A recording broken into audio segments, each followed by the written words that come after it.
और आइए शुरुआत कर रहे हैं आज की बड़ी खबर के साथ। बाबा के बुलडोजर का खौफ पूरे उत्तर प्रदेश में, न सिर्फ सियासत में, और खौफ ऐसा है कि तस्वीरें मैं आपको दिखाने जा रहा हूं। आवाज हो रही है भागो भागो बुलडोजर आया। योगी आदित्यनाथ का जो बुलडोजर है वो ऐसा चल रहा है उत्तर प्रदेश में कि लोगों में इस कदर दहशत है, जिन्होंने अवैध कब्जे किए, जिन्होंने अतिक्रमण किए, जिन्होंने जमीन कब्जाई है, वो डरे हुए हैं। तस्वीर दिखाइए जरा, पहली अगली तस्वीर ये देखिए जरा। डर के मारे प्रयागराज में लोग अतिक्रमण हटा रहे हैं। ये देखिए, दुकानें जो आगे कब्जा रखी थी, बोर्ड लगा रखे थे, शटर लगा रखे थे, जमीनें कब्जा रखी थी, डर के मारे लोगों ने सब हटाना शुरू कर दिया। ये देखिए, उन्हें लग रहा बाबा का बुलडोजर आएगा सब ढा देगा, उससे पहले ही लोगों ने अतिक्रमण हटाना शुरू कर दिया। ये प्रयागराज की तस्वीर मैं आपको दिखा रहा हूं। और असर जावेद पर बुलडोजर चला प्रयागराज में घर पे। असर न सिर्फ प्रयागराज में, मुरादाबाद में हुआ। अगली तस्वीर दिखाइए जरा, ये देखिए मुरादाबाद एम्बियंस के साथ मुरादाबाद की तस्वीर देख रहे हैं। ये नाले पर पूरा अतिक्रमण किया हुआ था। अमूमन दुकान वाले क्या करते हैं, नाले पर भी अतिक्रमण कर लेते हैं और नाले को घेर लेते हैं। उसके बाद देखिए क्या हो रहा है, अब लोग उस अतिक्रमण को खुद हटा रहे हैं। मुरादाबाद में देखिए जरा, मुरादाबाद में बुलडोजर चलने की तैयारी है, लेकिन उससे पहले कैसे ये तैयारी कर ली गई। लोग देखिए अपना अतिक्रमण खुद हटा रहे हैं, ईंट हटा दी है, नाले को खोल दिया। पहले नाले के ऊपर चबूतरे बना रखे थे, नाले भी घेर रखे थे, हालत ये थी। लेकिन ये योगी का खौफ और डर है कि लोगों ने अतिक्रमण हटाना शुरू कर दिया है। तो देखिए जरा, ये बाबा का जो पंजा है बुलडोजर का, ये उठ रहा है। और इस पंजे का इतना खौफ है बाबा के बुलडोजर का कि अब अवैध कब्जे तो कम से कम यूपी में बंद हो जाएंगे। योगी सरकार का बुलडोजर एक्शन लगातार जारी है। माफिया दंगाइयों पर योगी का बुलडोजर चल रहा है। रोज मुरादाबाद में जावेद, इससे पहले आपको बताऊं प्रयागराज में जावेद के घर पर बुलडोजर चला, उसके बाद मुरादाबाद में भी चलने वाला था बुलडोजर। मूव कीजिए, मास्टरमाइंड जावेद पर अवैध निर्माण का आरोप लगा। बुलडोजर एक्शन में यूपी में हड़कंप मच गया है लगातार। खुद ही लोग अब अतिक्रमण हटाने लगे, इतना डर है। जिन्होंने जमीनें कब्जाई हुई हैं, प्रयागराज में लोगों ने खुद अतिक्रमण हटा दिया है। इसके साथ ही प्रयागराज में अभी और भी घरों पर बुलडोजर चलना है। एक और नई लिस्ट तैयार हो गई है। 36 लोगों के घर बुलडोजर एक्शन का प्लान तैयार हो गया है। 36 घर चिन्हित कर लिए गए हैं। मुरादाबाद में भी बुलडोजर एक्शन से खौफ है। मुरादाबाद में भी लोगों ने खुद ही अतिक्रमण हटाना शुरू कर दिया है। इसके साथ ही इसे मूव कीजिए, अपने घरों में खुद ही अतिक्रमण हटा रहे लोग। लखनऊ में भी योगी के बुलडोजर का खौफ है। साथ ही साथ मुख्तार के करीबी ने खुद ही अवैध निर्माण तोड़ दिया है। माफियाओं में भी देखिए खौफ। योगी सरकार का 2 साल का टारगेट सेट है। टारगेट ये कि 1200 करोड़ की अवैध संपत्ति पर बुलडोजर चलेगा और योगी 1.0 में 2081 करोड़ की अवैध संपत्ति पर कार्रवाई हुई है। तो लोगों में जो अवैध कब्जा करने वाले हैं, उन लोगों में बुलडोजर का खौफ अच्छा भी है और जरूरी भी है। देखिए रिपोर्ट।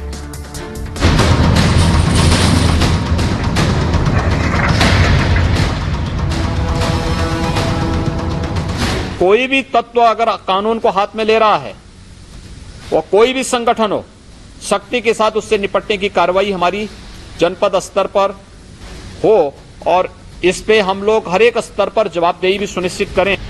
बाबा के बुलडोजर का खौफ पूरे उत्तर प्रदेश में देखा जा रहा है।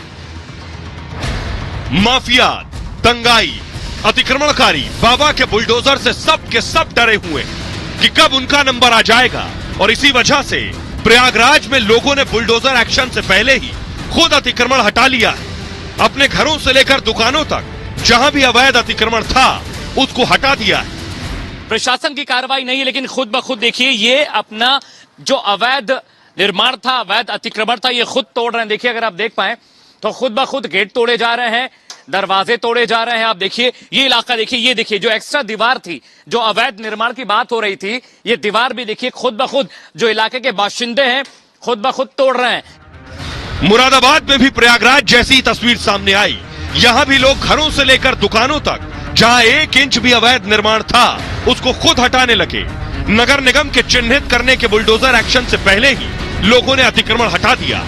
नगर निगम की टीम आई थी हमारे पास, वो हमें चेतावनी दे रही थी कि अतिक्रमण हटाइए यहाँ से। उनकी बात हमने मानी और अपनी मर्जी से खुद ही हमने उसको हटा दिया, बिल्कुल सफा कर दिया। अब यहाँ कुछ नहीं है। तो योगी के बुलडोजर का इतना खौफ है, लेकिन बुलडोजर रुक नहीं रहा है। बुलडोजर आज भी चला है, सुल्तानपुर में चला है। देखिए जरा, ये आ गया बुलडोजर, खड़ा दिख रहा है, एम्बियंस दीजिए प्लीज। ये बुलडोजर आप देख रहे हैं और भीड़ देख रहे हैं। इस इमारत पर चलने आया है बुलडोजर योगी का। सुल्तानपुर में एक हिस्ट्री शीटर देवांश के घर पहुंचा है ये बुलडोजर। ये हिस्ट्री शीटर है और इसके बारे में आपको बताऊं कि कई थानों से बाकायदा फोर्स बुलाई गई है बुलडोजर चलाने के लिए। ये खड़ा है, जेसीबी देखिए खड़ी है। और आपको बताऊं इस हिस्ट्री शीटर पर हत्या, रंगदारी के मुकदमे चल रहे हैं और इसका नाम देवांश है। पहली चीज, ये भाजपा विधायक का करीबी है। दूसरी चीज, उसके बाद भी देखिए योगी का बुलडोजर चल रहा है।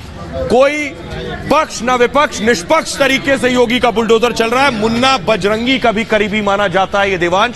सुल्तानपुर में बुलडोजर पहुंचा। तो अकेले सुल्तानपुर नहीं, अगला एक और शहर में दिखाने जा रहा हूं जहां योगी का बुलडोजर चला।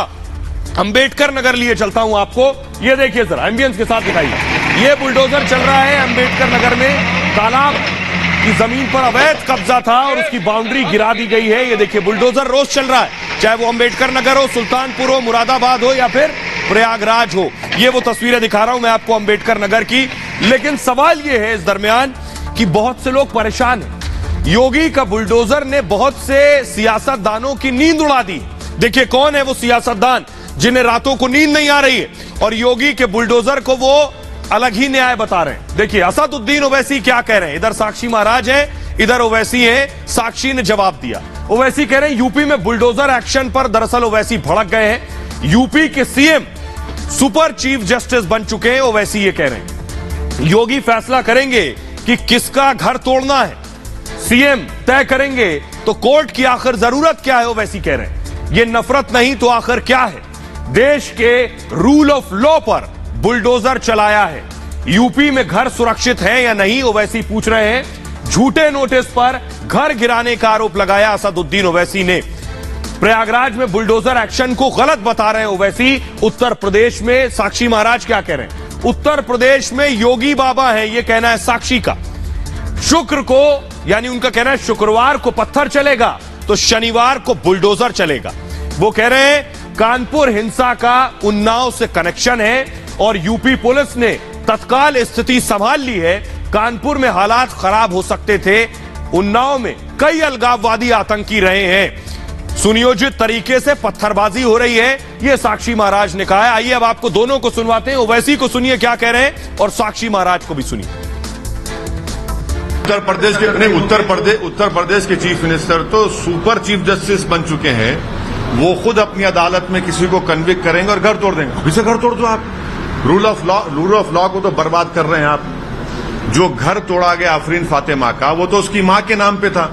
आपने झूठी नोटिस दी, आपने झूठा कहा कि पहले नोटिस दी।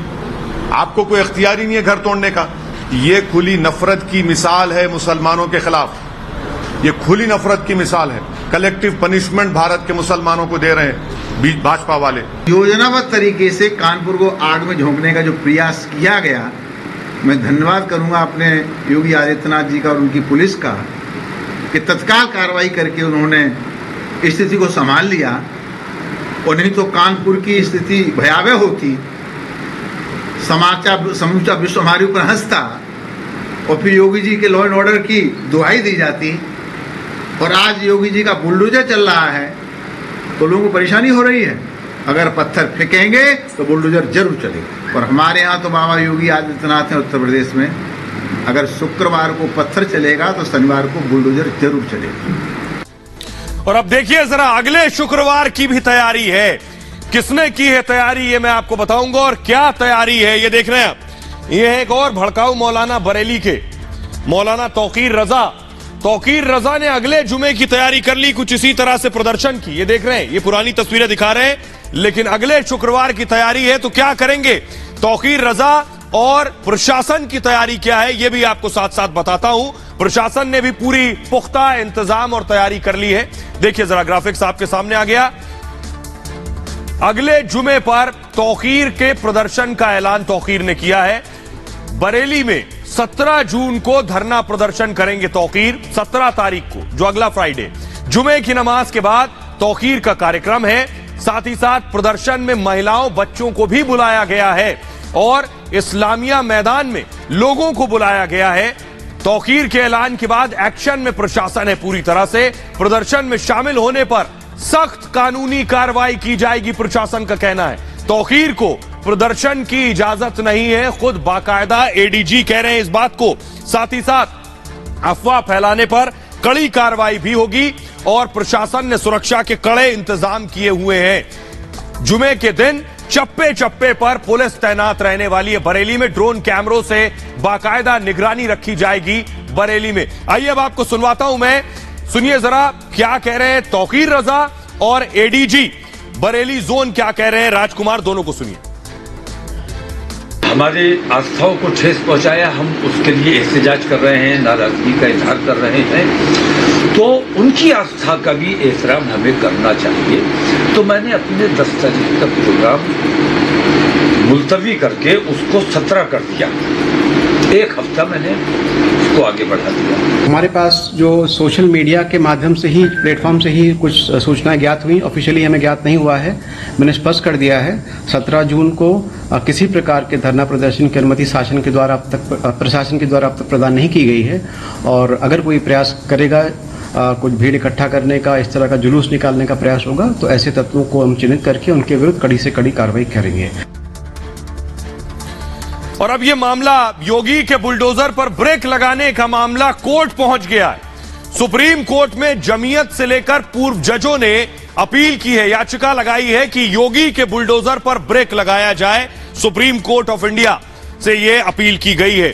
देखिए जरा ग्राफिक्स के जरिए मैं आपको दिखाने जा रहा हूं जजों ने क्या, पूर्व जजों ने क्या याचिका लगाई है और जमीयत क्या कह रहा है। यह देखिए जरा ग्राफिक्स के जरिए। ये आपके सामने ग्राफिक्स है। यूपी में बुलडोजर एक्शन पर रोक की मांग हो रही है। मांग यह है कि जमीयत उलेमाए हिंद ने सुप्रीम कोर्ट में एक याचिका लगाई है और उचित प्रक्रिया के बिना विध्वंस न किया जाए, उनका कहना है। साथ ही साथ जिम्मेदार अधिकारियों के खिलाफ कार्रवाई हो जो अधिकारी इसके लिए रिस्पॉन्सिबल है। सुप्रीम कोर्ट के पूर्व जजों ने भी चीफ जस्टिस को बाकायदा पत्र लिखा है और कहा है कि यूपी में बुलडोजर एक्शन पर संज्ञान ले सुप्रीम कोर्ट। साथ ही साथ चिट्ठी पर सुप्रीम कोर्ट के 3 पूर्व जजों के दस्तखत भी हैं। हाई कोर्ट के पूर्व जजों ने भी उस पर हस्ताक्षर किए हैं, उस चिट्ठी पर जो भेजी गई है कोर्ट में। कई वरिष्ठ वकीलों ने भी इस मांग का समर्थन किया है, यानी ये चाहते हैं कि योगी के बुलडोजर पर रोक लगाई जाए। आइए अब आपको सुनवाता हूं योगी के बुलडोजर न्याय पर। बहुत से लोग सवाल उठा रहे हैं, चाहे ओवैसी हो या जमीयत हो या पूर्व जज हो, लेकिन यूपी के लोग इस बुलडोजर एक्शन पर क्या कह रहे हैं, बड़ी बात यह है। सुनिए सर। कि बुलडोजर से प्रदेश में दंगा करने वाले दंगाइयों को डर है, क्योंकि बाबा का बुलडोजर वहीं पे चलता है जो देश के प्रदेश में अशांति फैलाता है। बाबा के बुलडोजर से ओवैसी इसलिए परेशान है कि ओवैसी परेशानी से उनको ये है कि उनकी राजनीति नहीं हो पा रही है। कोई शरीफ आदमी को बाबा के बुलडोजर कोई डर नहीं, कोई दिक्कत नहीं है। जो ये 2 नंबर के काम करते हैं उन्हीं लोगों को बाबा के बुलडोजर डर है। और बहुत बढ़िया कार्रवाई बाबा जी कर रहे हैं। इस तरह अगर करेंगे तो उत्तर प्रदेश जो है में कानून व्यवस्था बहुत बढ़िया चलेगी और लोगों को भय होगा, डर होगा। बाबा के बुलडोजर का इन्हीं का डर है। जितने भी भू माफिया हैं और जिनको डर लगता है कि हमारे घर बुलडोजर ना चल जाए, इसीलिए डरते हैं। वैसे इसलिए परेशान है कि वो एक तरफा राजनीति करते हैं और पत्थरबाजों को, दंगाइयों को साथ देते हैं उनका। बाबा के बुलडोजर का डर है जो अवैध काम कर रहे हैं, अवैध निर्माण कर रहे हैं, जिनके द्वारा दंगे फैलाने का काम किया जा रहा है, ऐसे लोगों का डर है बाबा के बुलडोजर। और आइए अब आपको बताते हैं, लोगों को आपने सुन लिया, लेकिन आखिर उत्तर प्रदेश के नियम कानून क्या कहते हैं इस बुलडोजर पर। देखिए जरा, यूपी में योगी को कानून जो है वो खुद राइट अधिकार देते हैं। ये योगी का बुलडोजर आप देख रहे हैं। गैंगस्टर, अगर किसी के ऊपर गैंगस्टर लगी है यूपी में, तो गैंगस्टर एक्ट के नियम के तहत बुलडोजर चल रहा है जो अधिकार देता है। अवैध रूप से कमाई संपत्ति पर बुलडोजर एक्शन हो सकता है। सार्वजनिक संपत्ति पर अवैध कब्जा अगर है तो बुलडोजर चलेगा। सरकारी जमीन पर अवैध निर्माण है तो भी बुलडोजर चलेगा, आप नहीं रोक सकते। पहले घर खाली करने का नोटिस भेजा जाता है और बुलडोजर चलने के दिन 1 किलोमीटर तक पुलिस की तैनाती रहती है। ग्राम पंचायत की भूमि पर अगर अतिक्रमण किया है तो भी बुलडोजर चलाने की छूट है। स्थानीय निकाय की भूमि पर कब्जा, तब भी चलेगा बुलडोजर। और क्राइम के बाद अपराधी को सरेंडर ना होने पर कुर्की का भी हक है। प्रशासन बिल्डिंग पर बुलडोजर भी चला सकती है। यह अधिकार उत्तर प्रदेश के नियम कायदे कानून योगी को देते हैं। बहरहाल खबरों में आगे बढ़ते हैं और आज की एक और बड़ी खबर है, राहुल गांधी की आज फिर पेशी थी। आज फिर ईडी के दफ्तर पहुंचे राहुल गांधी। घंटों सवाल चलते रहे राहुल से। सवाल यह है कि परिवार पर जब आई तो कांग्रेस का जोश हाई, जो आज हाई जोश सड़कों पर नजर आ रहा था, सिर्फ क्यों? क्योंकि गांधी परिवार पर आ गई थी। राहुल गांधी की तस्वीरें देख रहे हैं, ईडी ऑफिस पहुंचे थे। बड़ी खबर इस बीच आपको बताऊं ये आ रही है कि राहुल गांधी घंटों की पूछताछ के बाद अब फारिग हो गए। ईडी की पूछताछ राहुल गांधी से खत्म हो गई है। खबर यह है सुबह से राहुल गांधी इस पूछताछ में शामिल थे। राहुल गांधी से कल फिर पूछताछ होगी। सबसे बड़ी खबर यह है कि राहुल गांधी को कल फिर ईडी दफ्तर पहुंचना पड़ेगा। कल फिर हाजिर होंगे, कल फिर सवालों के जवाब देंगे और कल राहुल गांधी से पूछताछ का तीसरा दिन होगा। तो सवाल यह है कि राहुल गांधी से पूछताछ का तीसरा दिन तो कांग्रेसी नेताओं की वफादारी साबित करने का भी तीसरा दिन होगा। पहली तस्वीर देखिए, ये कांग्रेसी नेता श्रीनिवास, इनको पुलिस ने रोका और देखिए कैसे भागे। एम्बियंस दीजिए जरा, ये देखिए भागे। पहली तस्वीर देखिए जरा, फुल स्क्रीन लीजिए इस तस्वीर को। पुलिस वाले ने रोका श्रीनिवास को और ये देखिए कंधे पर हाथ रखा, श्रीनिवास हाथ छुड़ाकर भागे। ये कांग्रेसी नेता है, राहुल गांधी के करीबी है। ये कल की तस्वीर में दिखा रहा हूं। सारे कांग्रेसी नेताओं को अपनी वफादारी साबित करनी है। देखिए कंधे पे हाथ रखा, हाथ छुड़ाया और श्रीनिवास भागे किस तरह से, ये देखिए जरा। पहुंचना था राहुल गांधी तक, पहुंचना था ईडी दफ्तर तक। एम्बियंस दीजिए इसका। और ये देखिए ये पकड़ा है पुलिस वाले ने हाथ, लेकिन वो हाथ छुड़ा कर भागे हैं। कांग्रेसी नेता सीधे राहुल गांधी के प्रदर्शन तक पहुंचना था। लेकिन आज का दिन, ये कल की तस्वीर मैं आपको श्रीनिवास की दिखा रहा हूं, लेकिन आज का दिन श्रीनिवास के लिए अच्छा नहीं था। आज भाग नहीं सके। आज की तस्वीर देखिए जरा, ये उठा लिए गए। फुल स्क्रीन लीजिए जरा। आज की तस्वीर श्रीनिवास की आप देख रहे हैं। आज का दिन वफादारी साबित करने में फेल हो गए जरा। और ये देखिए जरा, दिल्ली पुलिस ने पूरी चुस्ती फुर्ती के साथ श्रीनिवास को उठाकर बस में भर लिया। कल यही श्रीनिवास थे जो भाग खड़े हुए थे, लेकिन आज कोई मौका नहीं चूकी पुलिस। और ये देखिए जरा, राहुल गांधी तक पहुंचना था लेकिन पुलिस ने उठाकर बस में डाला और हिरासत में ले लिया। ये आप देख रहे हैं श्रीनिवास को। आइए, तो सवाल ये है, बुनियादी सवाल ये है कि आज वफादारी साबित करनी थी। परिवार, गांधी परिवार पर आई थी, इसीलिए इन नेताओं का जोश हाई था। जरा रिपोर्ट देखिए।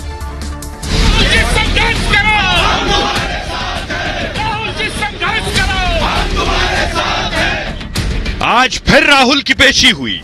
ईडी के सामने फिर राहुल गांधी हाजिर हुए। तो कांग्रेसी नेताओं के लिए भी फिर गांधी परिवार से वफादारी साबित करने का दूसरा दिन था। कोई भी नेता नंबर बनाने में पीछे नहीं रहना चाहता था। तो राहुल के कांग्रेस ऑफिस पहुंचने से पहले राजस्थान के मुख्यमंत्री अशोक गहलोत से लेकर छत्तीसगढ़ के मुख्यमंत्री भूपेश बघेल तक, मल्लिकार्जुन खड़गे से लेकर जयराम रमेश तक कांग्रेस के बड़े बड़े नेता राहुल की अगवानी करने के लिए पार्टी दफ्तर में पहले से इंतजार कर रहे थे। अब बारी थी सड़क पर वफादारी दिखाने की। मनी लॉन्ड्रिंग के आरोपी राहुल से पूछताछ के खिलाफ कोई नेता पीछे नहीं दिखना चाहता था। क्या शांतिपूर्ण धरना देना, एक अनुचित सरकारी कार्रवाई के खिलाफ, एक सरकारी कार्रवाई जांच एजेंसी का दुरुपयोग किया जा रहा है विपक्ष की आवाज को दबाने के लिए। देखिए, हम लोग आराम से पैदल जा रहे थे। मैं अकेले जा रहा था अपने सुरक्षा कर्मियों के साथ, और मुझे पुलिस ने रोक दिया। अब रोक दिया तो बैठने के अलावा मेरे पास रास्ता क्या है? तो सड़क पर ही डेरा जमा लिया।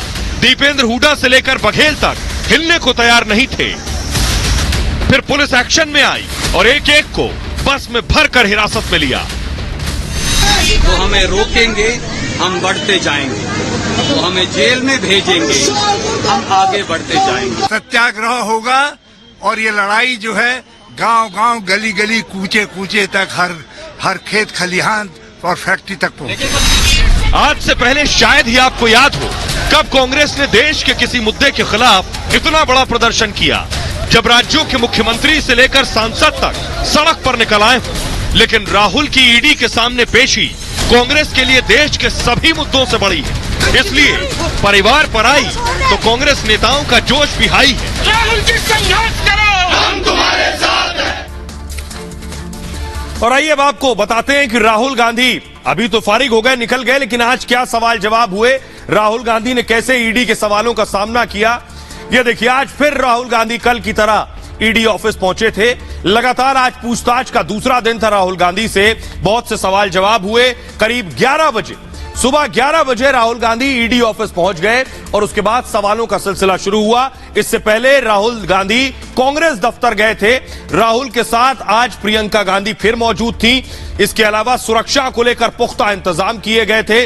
राहुल गांधी पहुंचे तो सिक्योरिटी टाइट थी, क्योंकि कांग्रेस कार्यकर्ता प्रदर्शन की फिर से तैयारी करके पहुंचे थे। प्रदर्शनकारियों को हिरासत में ले लिया गया और इसके बाद कई बड़े कांग्रेसी हिरासत में लिए गए। कांग्रेसी नेता जो थे, शाम 4:30 बजे तक पहला राउंड चलता रहा और राहुल लंच के लिए ईडी ऑफिस से घर के लिए भी निकले। लंच के बाद राहुल दोबारा ईडी ऑफिस लौटे और उसके बाद से अब तक उनसे पूछताछ हो रही थी और फिर सवालों का चौथा राउंड राहुल गांधी के साथ शुरू हुआ। कल राहुल से 10.5 घंटे की पूछताछ हुई थी और आज राहुल के जवाबों से अधिकारी संतुष्ट नहीं है। राहुल जो जवाब दे रहे हैं, कई सवालों के जवाब राहुल टाल रहे हैं, यह सूत्रों से खबर मिली है। कल पूछताछ के दौरान राहुल गांधी से कई दस्तावेज भी मांगे गए थे। वित्तीय लेन देन और यंग इंडिया लिमिटेड में हिस्सेदारी के दस्तावेज भी राहुल गांधी से मांगे गए थे। राहुल ने उन कागजों को पढ़ने के लिए राहुल से कहा गया था। उन कागजों को राहुल ने जवाबों को सही करने का अनुरोध किया था। तो राहुल से ये सवाल जवाब हुए, लेकिन राहुल जब निकले दिन में जिस वक्त निकले लंच के लिए, उस वक्त राहुल गांधी से हमारे सहयोगी अनुज ने सीधा सवाल पूछा तो सवाल से बचते नजर आए जवाब देने से। सुनिए जरा। The visual. I'm showing you the visual. That's Rahul Gandhi and Priyanka Gandhi both sitting. Sir, do you want to say anything, Rahul? Rahul, you want to say anything about the questioning?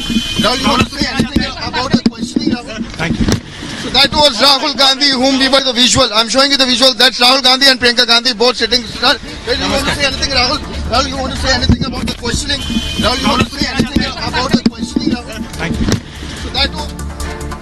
एक बुनियादी सवाल है, कांग्रेसी चाहते हैं राहुल गांधी की ED के सामने पेशी को भी एक सेलिब्रेशन में, उत्सव में बदल दिया जाए। राहुल बहुत बड़ा मैदान मारने जा रहे हैं। ये देखिए, ये प्रदर्शन है, लोटे जा रहे हैं, गिरे जा रहे हैं। सबकी ये कोशिश है कि दिखा दें उनके नेता के साथ न जाने क्या हो रहा है। आज से पहले आपको याद नहीं होगा, पिछले 7-8 साल में कांग्रेसी नेताओं ने, बड़े बड़े नेताओं ने कब ये प्रदर्शन किया था। लेकिन एक और तस्वीर मैं आपको दिखाने जा रहा हूं। एक दौर था, अगली तस्वीर दिखाइए, जब प्रधानमंत्री नरेंद्र मोदी से पूछताछ हुई। उस पूछताछ में सादगी देखिए। बीजेपी नेताओं ने उस दौरान कोई प्रदर्शन नहीं किया। प्रधानमंत्री नरेंद्र मोदी ने कभी यह नहीं कहा कि एजेंसियों का गलत इस्तेमाल हो रहा है। वो पूछताछ के लिए पहुंचे। देखिए जरा, 40-60 दीजिए। सवालों का दूसरा दिन था, वो आपने देख लिया। लेकिन राहुल से ईडी पूछताछ कर रही है तो कांग्रेस ने बवाल मचा रखा। नरेंद्र मोदी, आपको याद होगा, जब नरेंद्र मोदी गुजरात के मुख्यमंत्री थे तो उन्हें एसआईटी ने पूछताछ के लिए बुलाया, लेकिन तब कोई बवाल नहीं, किसी तरह का हंगामा नहीं। 2002 में जांच करने के लिए सुप्रीम कोर्ट के आदेश के बाद एसआईटी का गठन किया गया और इस एसआईटी में तत्कालीन गुजरात के सीएम नरेंद्र मोदी को बार बार पूछताछ के लिए बुलाया गया। नरेंद्र मोदी इस पूछताछ के लिए बिल्कुल सादगी से जाते थे। पूछताछ खत्म होने पर उतनी ही सादगी से वापस लौट जाते थे। दंगों की जांच करने वाली एसआईटी के प्रमुख आर.के. राघवन ने अपनी किताब में खुद इस बात का जिक्र किया। राघवन ने लिखा है, उन्होंने किताब में क्या लिखा है कि मोदी पूछताछ के लिए बहुत आसानी से तैयार हो गए। 9 घंटे लंबी पूछताछ के दौरान मोदी संयमित और शांत रहे। मोदी ने पूछे गए 100 सवालों में हर एक सवाल का जवाब दिया। मोदी ने जांचकर्ताओं की एक कप चाय तक नहीं पी उस दौरान। पूछताछ के दौरान मोदी अपनी पानी की बोतल खुद लेकर आते थे। अपनी किताब अ रोड वेल ट्रेवल्ड में राघवन ने इन बातों को जोड़ा है। आपको बता दें कि एसआईटी ने सुप्रीम कोर्ट को 2012 में क्लोजर रिपोर्ट सौंपी थी, जिसमें कहा गया था कि प्रधानमंत्री, उस वक्त मुख्यमंत्री थे, नरेंद्र मोदी के खिलाफ कोई सबूत नहीं मिले, इसलिए केस नहीं चलाया जा सकता। एसआईटी ने कुछ अन्य लोगों को भी क्लीन चिट दी थी, उसके बाद कोर्ट ने भी बरी किया। आइए अब आपको सुनवाता हूं बीजेपी के नेता और डिप्टी सीएम केशव प्रसाद मौर्य को। सुनिए। प्रधानमंत्री जी जब गुजरात के मुख्यमंत्री थे, उनके खिलाफ भी बहुत सारी जांचें थी। उन्होंने एजेंसियों पर आरोप नहीं लगाए, और जांच से बचने के लिए कभी राजनीतिक दृष्टि से दबाव नहीं बनाया। जब जांच एजेंसी बुलाती थी जाते थे, जो पूछना है आप पूछो, जो बताना होगा वो एक बताने का काम भी किए होंगे और फिर बरी भी हुए, कोई किसी प्रकार के आरोप सही साबित नहीं हुए।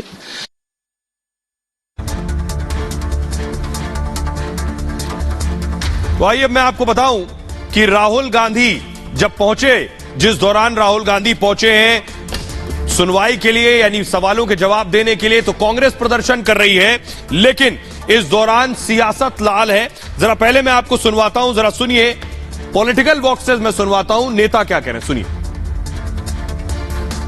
वो नफरत फैलाएंगे, नफरत के बीज बोते जाएंगे, हम उनसे प्रेम का सवाल पूछते जाएंगे। वो हमें मारें, हमें पीटें, हमें जेल में डालें, पर वो हमें रोक नहीं पाएंगे। जेल की सलाखें हमें रोक नहीं सकती। तो इधर उधर की बातें ना कर, तो सिर्फ ये बता कि काफिला किसने और कैसे लूटा। राहुल जी, आप ईडी के दफ्तर में अगर टीवी देख रहे होंगे तो ये आपके लिए है। तो इधर उधर की बात ना कर, तो सिर्फ ईडी को ये बता कि काफिला मां बेटे ने कब, कैसे और किधर लूटा। कानून अपना काम करे, 144 लगाइए तो आप अरेस्ट कर लीजिए, परंतु आप अगर एआईसीसी में आने लगे तो रोक सकते हैं। तो ये हालात हैं, देख रहे हैं आप लोग। डेमोक्रेसी की हत्या ही हो रही है, आप समझ लो देश के अंदर। ये देशवासियों को समझना पड़ेगा। कांग्रेस का तो पूरा खुला चिट्ठा दिखाई दे रहा है कि एक खुलेआम घोटाला किया गया है और उस घोटाले में ईडी नोटिस दे रही है, तो नोटिस का जवाब देने की जगह, ईडी के सामने पेश होने की जगह वो शक्ति प्रदर्शन कर रहे हैं कि जैसे ये राजनीतिक कोई मुद्दा हो। नहीं, ये राजनीतिक मुद्दा नहीं, ये भ्रष्टाचार का मुद्दा है। और आइए अब आपको बताते हैं राहुल गांधी के पास संपत्ति कितनी। 2014 में राहुल की संपत्ति थी 9 करोड़ 40 लाख। 2014 में 5 साल बाद देखिए 2019 में यह सीधे 9 करोड़ से 15 करोड़ हो गई। 15 करोड़ 84 लाख की संपत्ति हो गई। बैंकों में 17,93,000 रुपए है राहुल के पास। 5 करोड़ 19 लाख के बॉन्ड है उनके पास। साथ ही साथ शेयर म्यूचुअल फंड में भी इन्वेस्टमेंट है राहुल गांधी का। दिल्ली के सुल्तानपुर में खेती भी है, खेती की जमीन है संभव। राहुल के पास 333 ग्राम से ज्यादा सोना भी है। 72 लाख का लोन ले रखा है राहुल गांधी ने। राहुल गांधी के पास कोई कार नहीं है, यानी अपनी खुद की कोई कार नहीं। सांसद के तौर पर सैलरी मिलती है राहुल गांधी को, कमाई का जो जरिया है। राहुल को बॉन्ड से इंटरेस्ट मिलता है और म्यूचुअल फंड से भी पैसे मिलते हैं। साथ ही साथ राहुल गांधी किराए से भी राहुल को पैसा मिलता है, जो संपत्ति किराए पर है। राहुल गांधी को रॉयल्टी से भी इनकम होती है। यह है राहुल गांधी की कमाई का जरिया। बहरहाल खबरों में आगे बढ़ते हैं। आज की एक और अगली बड़ी खबर है, युवाओं को प्रधानमंत्री नरेंद्र मोदी का बम्पर गिफ्ट। प्रधानमंत्री नरेंद्र मोदी ने छप्पर फाड़ दिया है युवाओं के लिए। जो युवा रोजगार का इंतजार कर रहे हैं उनके लिए। अगली तस्वीर दिखाइए आप। ये आप देख रहे हैं प्रधानमंत्री नरेंद्र मोदी के कार्यालय ने यानी पीएमओ ने आज खुद बाकायदा इसके लिए ट्वीट किया। अगली तस्वीर दिखाइए, पीएमओ का ट्वीट फुल स्क्रीन लीजिए। ये आप देख रहे हैं प्रधानमंत्री ने ये ट्वीट किया है, जिसमें पीएमओ यानी प्राइम मिनिस्टर ऑफिस से ट्वीट किया गया और बताया गया कि अगले 1.5 साल में 10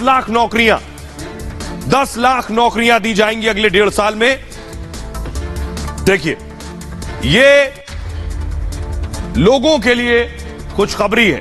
प्रधानमंत्री नरेंद्र मोदी, ये आप ट्वीट देख रहे हैं प्राइम मिनिस्टर कार्यालय से। ये आप देख रहे हैं 10, इसमें लिखा हुआ 10 लाख लोगों को सरकारी नौकरी दी जाएगी।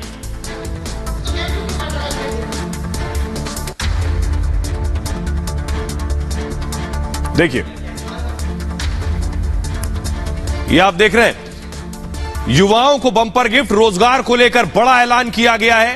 पहली बात, 1.5 साल में 10 लाख भर्तियां होंगी। जी हां, 10 लाख भर्तियां। खुद प्रधानमंत्री ने खाली पदों की समीक्षा की है और उसके बाद यह तैयार किया गया, सभी विभागों और मंत्रालयों की समीक्षा की गई है। 10 लाख लोगों की भर्ती करने का निर्देश दिया गया है। सिर्फ 1.5 साल के अंदर होगा। प्रधानमंत्री ने मिशन मोड में नौकरी देने का निर्देश दिया है और पहले राउंड में 40,000 पद भरे जा सकते हैं। 40,000। सिर्फ रेलवे में 3 लाख पद खाली पड़े हुए जिन्हें भरा जाना है।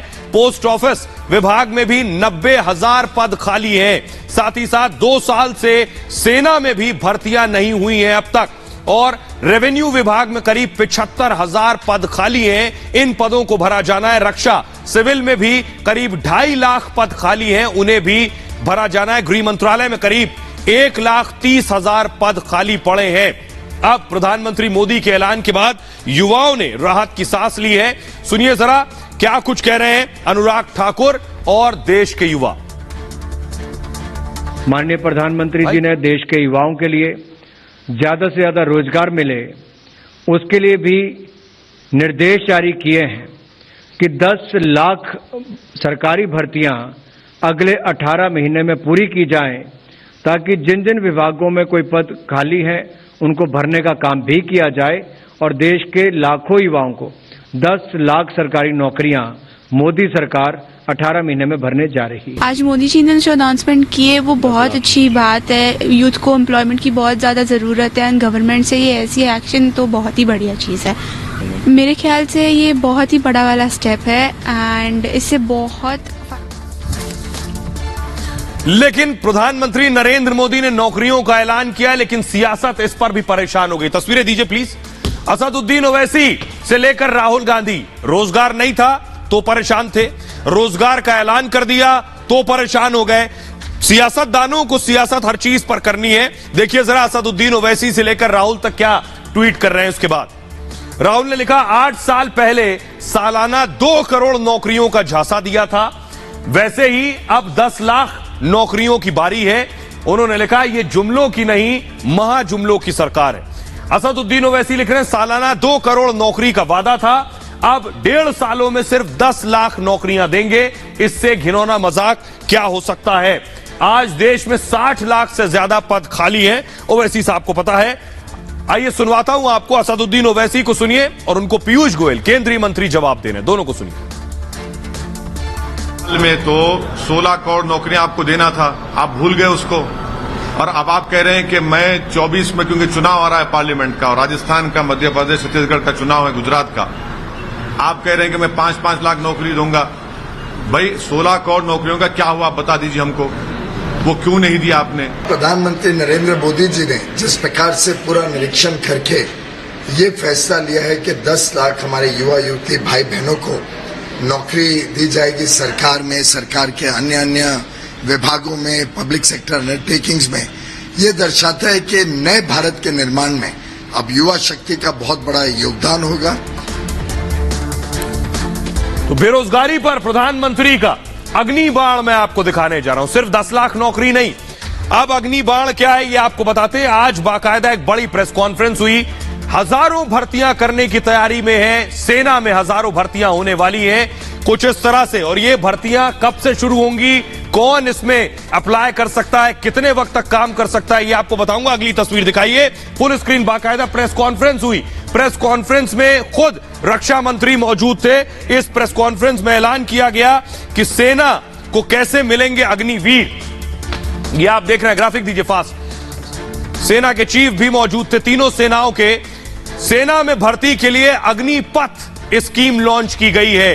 अगर आप चाहते हैं सेना में भर्ती होना तो आपके लिए है ये जरूरी। रक्षा मंत्री राजनाथ सिंह ने खुद ऐलान किया है इस बात का, तीनों सेनाओं में अग्निवीरों की भर्ती होगी, यानी जल थल नभ। 17.5 से 21 साल के युवाओं की भर्ती होगी। 17 से 21 साल के जो युवा है, 10वीं और 12वीं पास युवाओं को मौका मिलेगा। 10th और 12th जो पास हैं जवानों को सेना में 4 साल तक सेवा देनी होगी। 6 महीने सैनिकों को बेसिक ट्रेनिंग दी जाएगी और पहले साल अग्निवीरों को 4,76,000 रुपए का पैकेज मिलेगा सालाना। कार्यकाल खत्म होने तक 6,92,000 का पैकेज हो जाएगा सालाना उनका। और हर महीने अग्निवीरों को 30 से 40,000 तक सैलरी, तनख्वाह 30 से 40,000 तक होगी। सरकार 44 लाख रुपए का बीमा भी उनका कराएगी। स्थायी सैनिकों की तरह भत्ता, अवार्ड, मेडल भी मिलेंगे उन्हें। और 4 साल के बाद स्थायी नौकरी के लिए वो आवेदन दे सकते हैं। 25% अग्निवीरों को स्थायी कैडर में ही भर्ती किया जाएगा आपकी परफॉर्मेंस के आधार पर। रिटायर होने वाले अग्निवीरों को सेवा निधि पैकेज भी मिलेगा। 11 से 12 लाख रुपए का सेवा निधि पैकेज मिलेगा, यानी 4 साल पूरे होने के बाद जब आप निकलेंगे तो 11 से 12 लाख रुपए आपके हाथ में और होंगे। अग्निवीरों में महिलाओं को भी भविष्य में मौका दिया जाएगा। हर साल सेना में 45,000 जवान भर्ती होंगे, हर साल 45,000। पहली भर्ती रैली 90 दिनों में होगी और मौजूदा मेडिकल और फिजिकल नियम के तहत ही ये भर्तियां होंगी जैसे होती हैं। अब आइए जरा सुनिए रक्षा मंत्री राजनाथ सिंह क्या कह रहे हैं और सेना के चीफ क्या कह रहे हैं। आज का अग्निपथ नामक एक ट्रांसफॉर्मेटिव योजना हम ला रहे हैं, जो हमारी आर्म्ड फोर्सेस में ट्रांसफॉर्मेटिव चेंजेज लाकर उन्हें फुली मॉडर्न और वेल इक्विप्ड बनाएगी। अग्निपथ योजना में भारतीय नौजवानों को बतौर अग्निवीर आर्म्ड फोर्सेस में सेवा का अवसर प्रदान किया जाए और अग्निवीर सेवा के दौरान अर्जित स्किल्स एवं एक्सपीरियंस उन्हें विभिन्न क्षेत्रों में एम्प्लॉयमेंट भी प्राप्त कराएगा। अग्निवीर इस फ्यूचर रेडी सोल्जर का हिस्सा होगा। अग्निवीर भारत का युवा रक्षक होगा। हमारे साथ 4 साल रहने के बाद एक अग्निवीर का रिज्यूमे और बायोडाटा बिल्कुल यूनिक होगा। ये एक बहुत ही ट्रांसफॉर्मेटिव रिफॉर्म है। इसके अंदर आर्म्ड फोर्सेस की यूथफुल प्रोफाइल यंगर होगी, फिटर होगी, डाइवर्स होगी, they will be more trainable. Agnipath scheme के तहत से एक्चुअली हम अगर गौर से देखा जाए तो युवा को हम तीनों अपॉर्चुनिटीज कंकरेंटली दे रहे हैं। खबरों में आगे बढ़ते हैं। आज की एक और बड़ी खबर है, न सिर्फ वहां बल्कि विजुअल दीजिए प्लीज। योगी आदित्यनाथ ने भी एक्शन की तैयारी कर ली। इसी तरह योगी आदित्यनाथ ने पुलिस भर्ती में 40,000 भर्तियां निकाली हैं, यानी युवाओं को योगी का भी गिफ्ट मिलने वाला है। योगी ने क्या तैयारी की है यह देखिए जरा। उत्तर प्रदेश पुलिस में अगर भर्ती होना चाहते हैं, यूपी पुलिस में 40,000 पदों पर भर्ती होगी। पहली बड़ी चीज, यह भर्ती अलग अलग शाखाओं में होगी और रेडियो शाखा में 2,430 पदों की भर्तियां होंगी। इसके अलावा 26,382 खाली कांस्टेबल पद भी भरे जाएंगे। साथ ही साथ कांस्टेबल पीएसी के लिए 8,540 भर्तियां होंगी। जेल वार्डन के 1,582 खाली पद भी भरे जाएंगे। जल्द ही लिखित परीक्षा इसकी आयोजित की जाएगी, ये यूपी सरकार करेगी। आइए खबरों में आगे बढ़ते हैं और आखिरी सेगमेंट में बात सुशांत सिंह राजपूत की। ये तस्वीरें मैं आपको दिखा रहा हूं, यादों में है सुशांत सिंह राजपूत की जो बहन है वो आज ट्रिब्यूट के लिए पहुंची थी जंतर मंतर पर। जरा सुनिए सुशांत की बहन क्या कह रही है। हरे कृष्ण का भजन कर रहे थे। इसके पीछे की बात यह है कि हमारे घर में ये ट्रेडिशन था कि of course all the gods were important. Mahadev का भक्त थे सुशांत, जैसा कि आप जानते हैं मेरे घर में बहुत महादेव की पूजा अर्चना होती थी, माँ शक्ति की होती थी और कृष्ण भगवान का भी अपना एक बहुत अहम जगह थी। तो जब हमारे घर में पटना में लाइट चली जाती थी तो हमारा बेस्ट टाइम पास होता था कीर्तन करना और यही हरे रामा हरे कृष्णा। तो वो भी पल था जब हम सारे बैठ के ये करते थे और आज का ऐसा कभी नहीं सोचा था कि वो नहीं होगा और हम बैठ के ये कीर्तन कर रहे होंगे। तो आप सोच सकते हैं कि हमारे लिए कैसा समय है। फिलहाल ये भारत की बात है में इतना ही। आप अपना बहुत ख्याल रखिए। एक छोटे से ब्रेक के लिए रुक रहे हैं, लौट रहे हैं कुछ और बड़ी खबरों के साथ।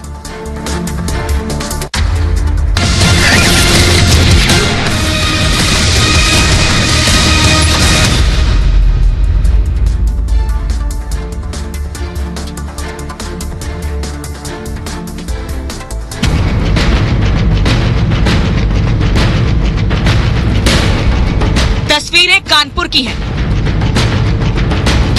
जहां प्रशासन की कार्रवाई से हड़कंप मच गया।